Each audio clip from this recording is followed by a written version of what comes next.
Hi, I'm Chef Keith Snow. Welcome to my kitchen. One of my favorite dishes is something that I ate growing up as a little kid. It comes from a place called the Emerson Hotel. Any of you live in Bergen County, New Jersey, you may have eaten at this restaurant or you may have heard of it. It's called the Emerson Hotel. It's not really a hotel, it's like a restaurant. Anyway, they make something there called an open-faced steak sandwich.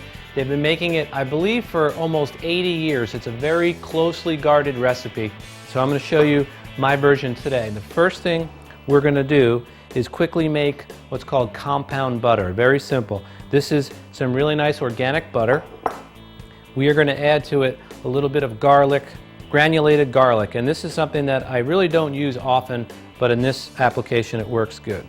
So we'll just sprinkle that over. We've got 1 tablespoon of minced parsley, and this is the Italian flat leaf variety.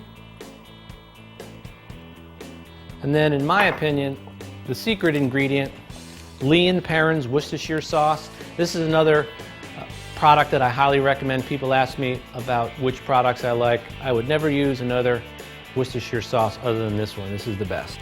So we'll take just a little of this. And again, this is my interpretation of the dish. They don't give out too many facts on what's in it. None, actually. So this is what makes it taste close for me. And then we'll put some black pepper in here. And we'll make our little compound butter. And you want to use butter that's soft but not overly melted. So you just get in here and work these flavors together with the back of a fork like I'm doing. Kind of fold it over.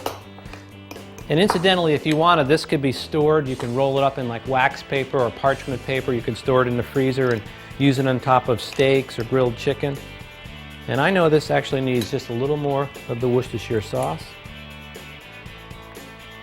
So we'll put a little more in there. All right. So now that this is well combined, let's take our toast and butter it. And this is a good, artisan type bread. It's a good stout bread. I don't think they used a bread like this. I think they probably use more of a, sort of a Texas toast or whatever, but this is the one that I've chosen today. And this has been toasted, and I've done that for a reason, because this butter will make it a little bit soggy if the bread is not toasted. And this is not a low-calorie dish, so if you're afraid of a little fat, you may not want to make this one.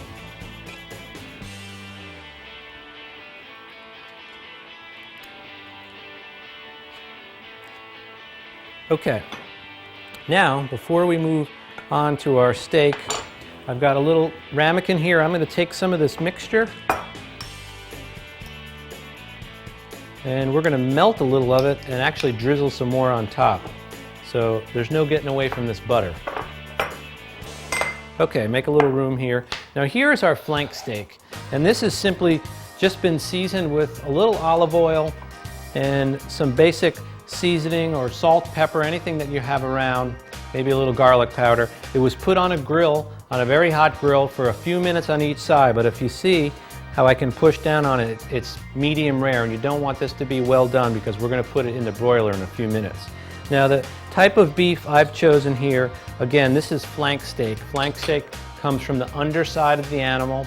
It actually gets a lot of movement because the animal is moving, so it can be tough, particularly if you don't cut it against the grain. And if my cameraman can get in close here, I'm actually going to lift it up. You can see that there's very distinct grain that runs like this, all in a row. And you've heard people say cut it against the grain. I'm going to give you a great demonstration here. If you cut it with the grain like this, and then you try to eat that, it's literally going to be like shoe leather. So what you want to do is cut against the grain, perpendicular. And I'm also not going to cut straight, I'm going to cut on the bias because I want nice wide slices. So take a nice sharp slicing knife, and you can see the meat is very rare, and that's exactly how I want it. You also could use filet mignon here if you wanted to spend a lot of money. What you want is a tender meat, and this flank steak will be nice and tender because we're cutting it against the grain. And now let's try to lay this out across our toast. Just use my hand. Best tool in the kitchen.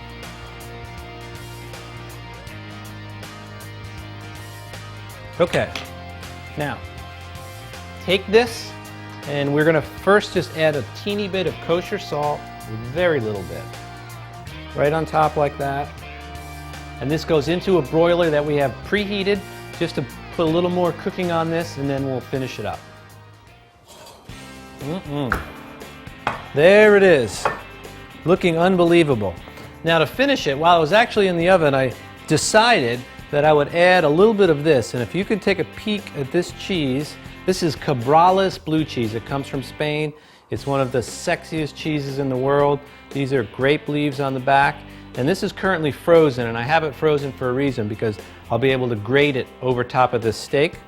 But before we do that, this is some of our compound butter, and I put it in the microwave for 10 seconds just to melt it up. And we are going to gild the lily, as they say, and put a little more butter sauce on this steak. And it really smells delicious. I wish you were here to smell it, and I hope that you'll promise me to make it sometime. All right, so we'll do that. We'll take a little, got to garnish every plate, of course. We'll put a little parsley on there, take our cheese, and get not a lot. You don't want it to be, this is overpowering if you put too much, so just a little bit.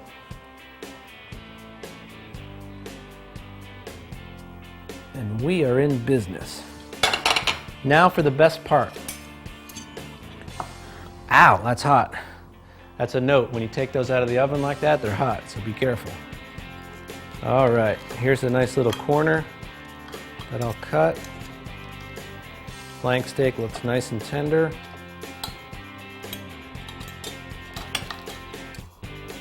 Get some cheese on there and give it a try. I hope you try this today. Thanks a lot for joining me. To see more tips, techniques, and videos, visit HarvestEating.com. 4 seasons, one lifestyle.